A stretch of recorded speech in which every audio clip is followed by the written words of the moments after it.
nossos corações.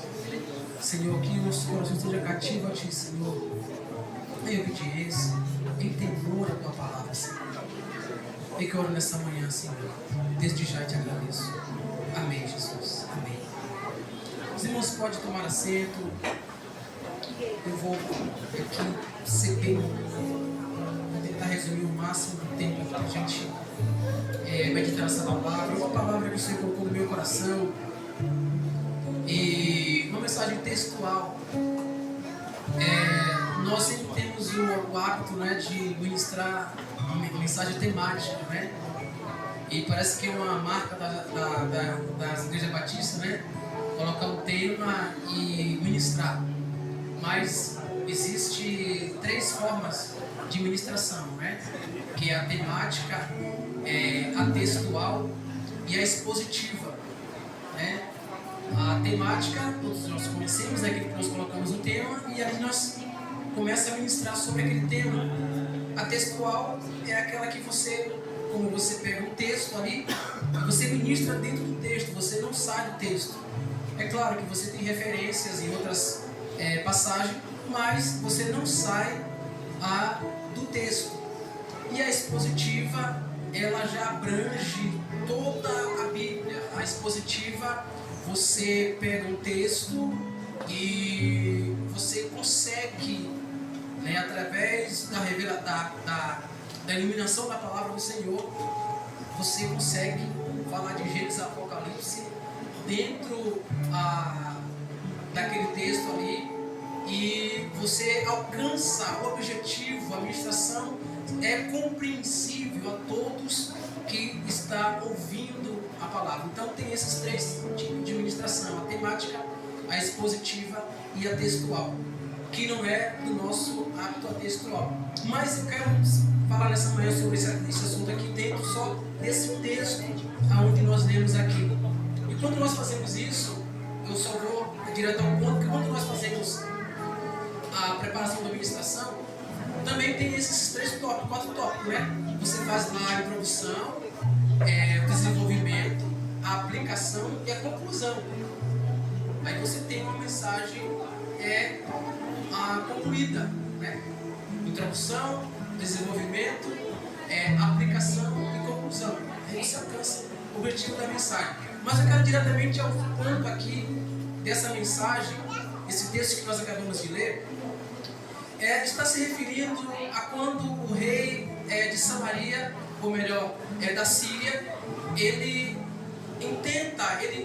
se levanta contra o rei de Israel, que era em Samaria até então.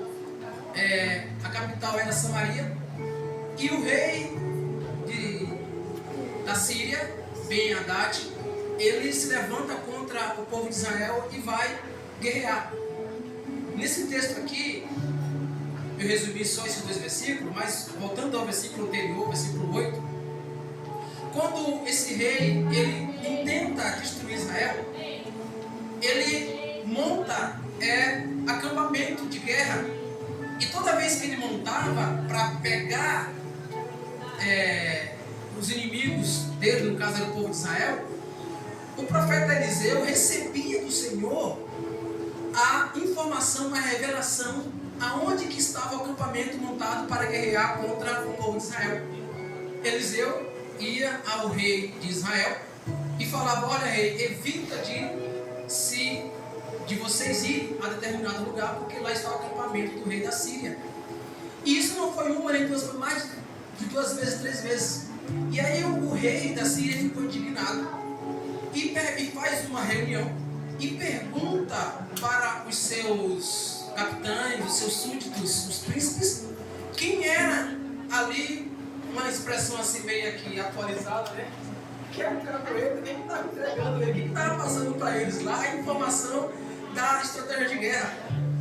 E quando de repente alguém levanta e diz assim: olha, rei, não tem nenhum aqui que é contra ao rei, mas lá em Dotã tem um profeta chamado Eliseu, e todas as vezes que você monta a estratégia de guerra para guerrear, ele fala para o rei o que vai acontecer. E aí o rei Ben-Hadad, indignado, monta um exército e manda prender, manda capturar Eliseu. Olha que ousadia. E quando eles chegam até lá, acampa à noite. Esse texto começa aqui agora, versículo 17.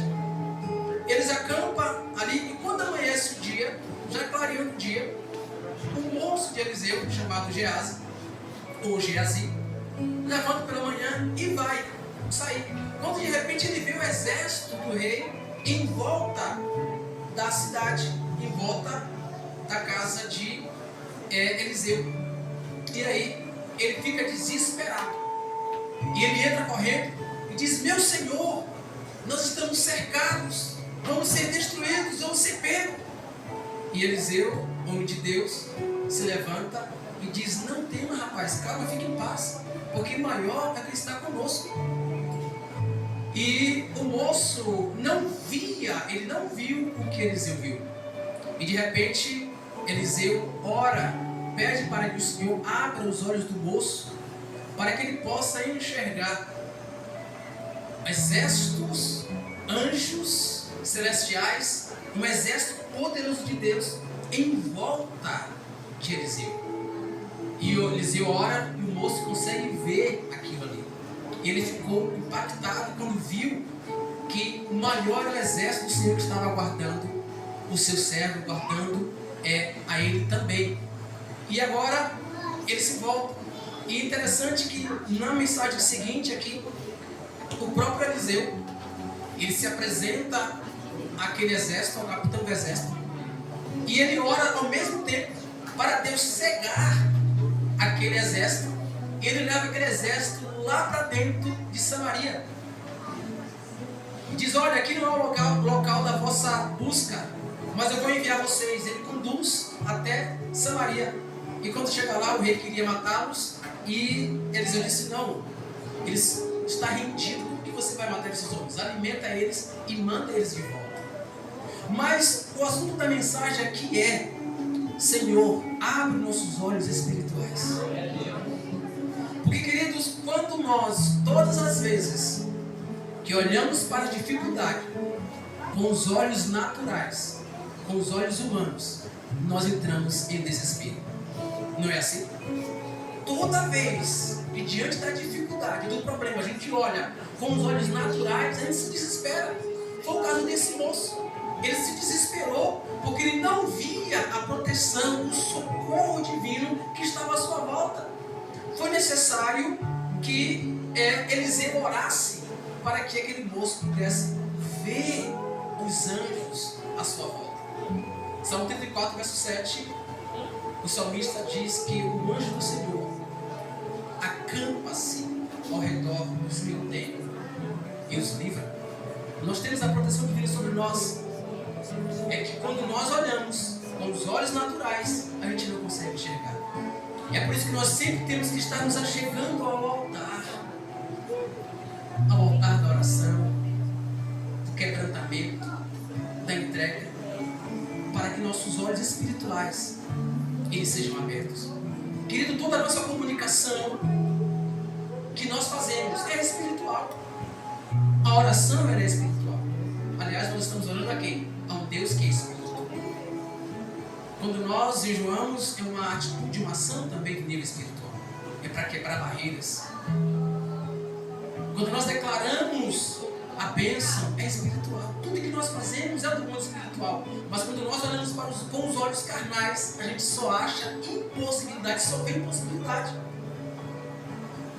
Outro ponto também que nos chama a atenção desse moço é que esse moço Geazi ou Geazi, ele caminhava com Eliseu, ele compartilhou a mesma habitação de Eliseu, ele viu os milagres que Eliseu, ou melhor, que Deus realizou através de Eliseu. Esse moço, ele era servo de Eliseu. Ele era um discípulo de Eliseu. Quem não sabe, os profetas do Antigo Testamento tinha escola de profetas.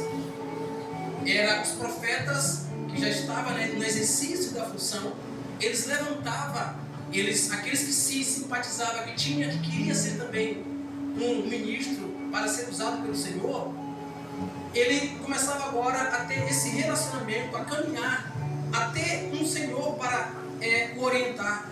E Eliseu foi um deles para Geazi. O que me chama a atenção desse moço, que ele estava na presença de Eliseu, mas ele não aprendeu nada com Eliseu. Queridos, o importante não é simplesmente estar na presença, mas buscar a presença. O que falta é isso em nós. Tem diferença entre estar na presença e buscar a presença. Como, por exemplo, a gente pode estar aqui em um culto como esse. Estamos na presença. Presente está o Deus Pai, o Deus Filho, o Deus Espírito Santo. Mas eu não senti. Eu saio da mesma forma que cheguei, porque eu não busquei a presença. Jeremias 29, 13 diz: buscar-me-eis e me achareis, quando me buscareis. Há diferença. Há aquele mover, mas eu não estou buscando essa presença. Eu me retiro do santuário, vazio, da mesma maneira que cheguei. Esse moço viu vários milagres que Deus realizou através da vida de Eliseu. No capítulo de número 5, tem um dos fatos mais emblemáticos, quando Naamã, ele era leproso e direcionado por uma filha de uma judia que era serva na casa de Naamã. Ela dá testemunho. Olha só, uma jovem dando testemunho. Era prisioneira, mas deu testemunho do Deus de Israel. E Naamã acaba o conselho dela. Ela diz: olha, se o meu Senhor estivesse lá em Israel, olha, o milagre ia acontecer sobre a sua vida, você seria curado dessa sua lepra. Ela falou com tanta convicção. Uma humilde serva, escrava, falou com tanta convicção que Naamã, ele aceitou o conselho dela e foi até Israel. E Naamã era um capitão assírio, ele inimigo do povo de Israel.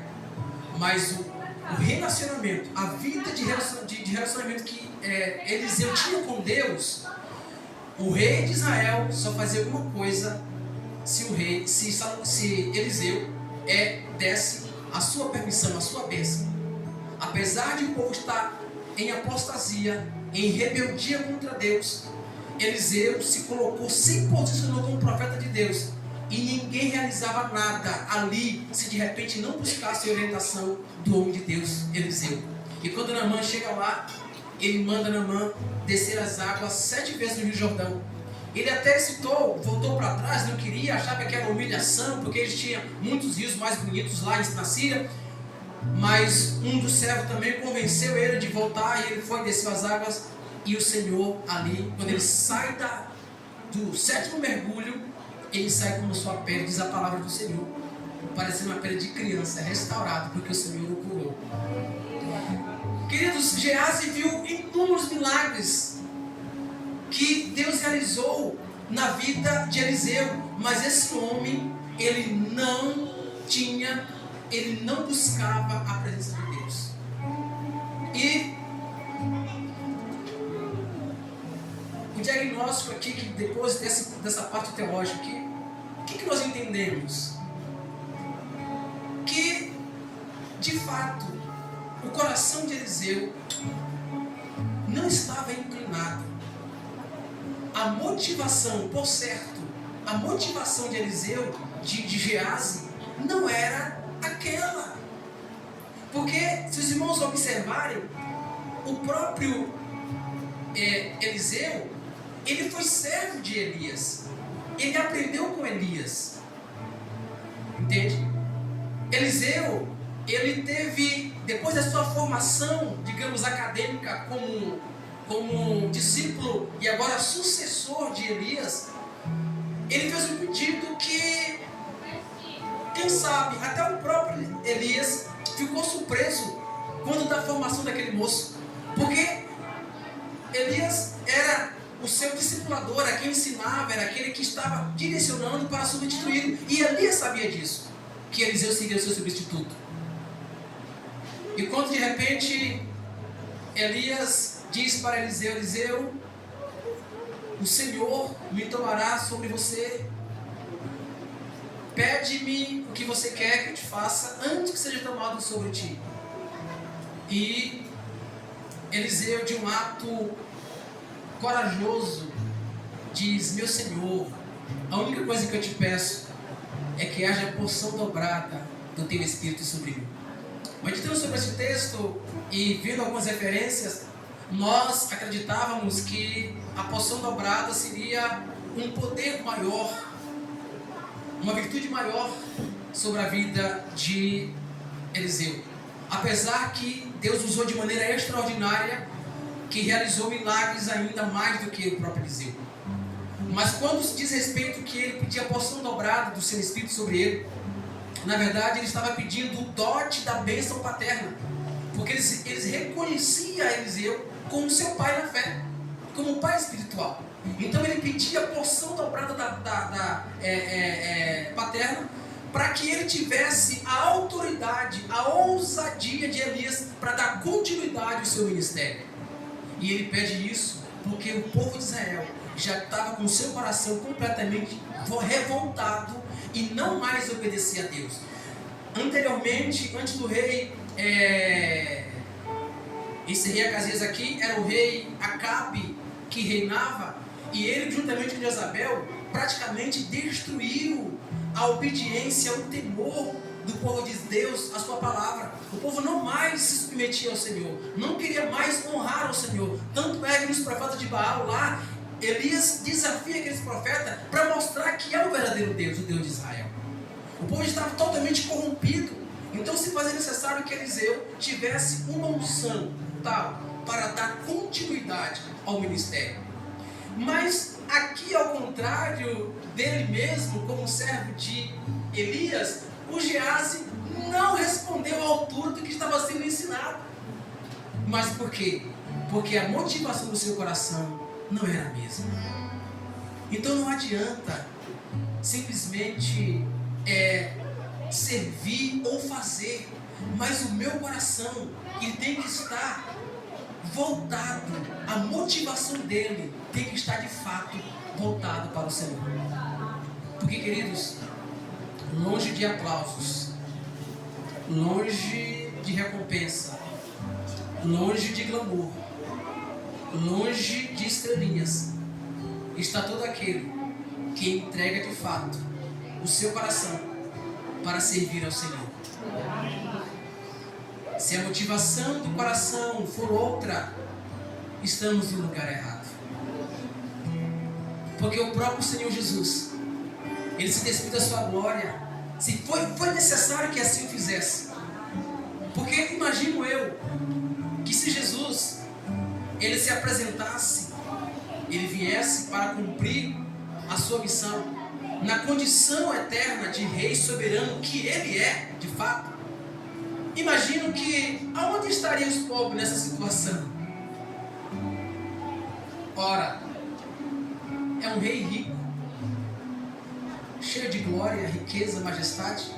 Aonde estariam os pobres?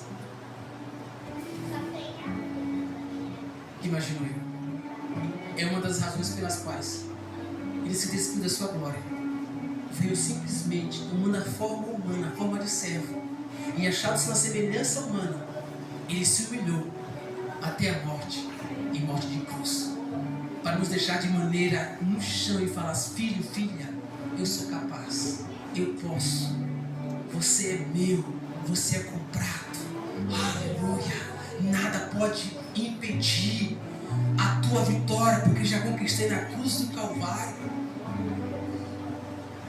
Mas voltando aqui o texto, o terceiro ponto é que a motivação do coração daquele moço não estava em Deus, estava em outras coisas. Por isso que ele não aprendeu, ele não teve um relacionamento com o Senhor. Aí, em 2 Crônicas, o que diz lá, 7,14?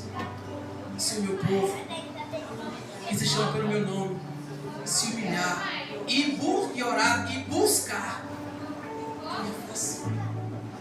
O que faltava nele era buscar de fato se realmente ele estava com o coração voltado para ser quem ele deveria ser, o sucessor de Eliseu. Mas ele não alcançou, porque ele não tinha os olhos espirituais abertos. Ele caminhava com Eliseu, compartilhava com Eliseu, era discípulo de Eliseu, mas ele simplesmente estava na presença, mas não buscava a presença, porque o seu coração não era motivado a servir de fato a Deus como Eliseu servia. Queridos, que nessa manhã a motivação do nosso coração ela seja totalmente em Deus. Ele é poderoso para suprir todas as nossas necessidades. Não há nada que o Senhor não possa fazer. Mas se a motivação do meu coração é outra, não vai acontecer. Se os meus olhos apenas veem aquilo que é físico, natural, aquilo que eu coloco na minha perspectiva, eu não vou alcançar. Porque agora a sua vida não pertence mais a você. A sua vida pertence ao Senhor. E em tudo que eu e você faça, o nome dele é glorificado, é adorado. E isso é adorado dessa maneira, quando de fato estamos com o nosso coração entregue ao Senhor. Espere em Deus. Não tire os teus olhos do Senhor, mas continua confiando e servindo ao Senhor. A maneira que o inimigo tem vitória sobre mim e você é quando nós tiramos os olhos do Senhor e colocamos em outras coisas. É quando nós colocamos o nosso coração, igual disse o Senhor Jesus: aonde estiver o vosso tesouro, aí estará o vosso coração. O nosso tesouro, amado, não é aqui. O nosso tesouro é nos céus. Tudo isso aqui é passageiro, vai passar. Mas aquele que faz a vontade do Senhor permanece para sempre. Amém, queridos? Deus abençoe em nome de Jesus. Passei 11 minutos. Eu quero encerrar.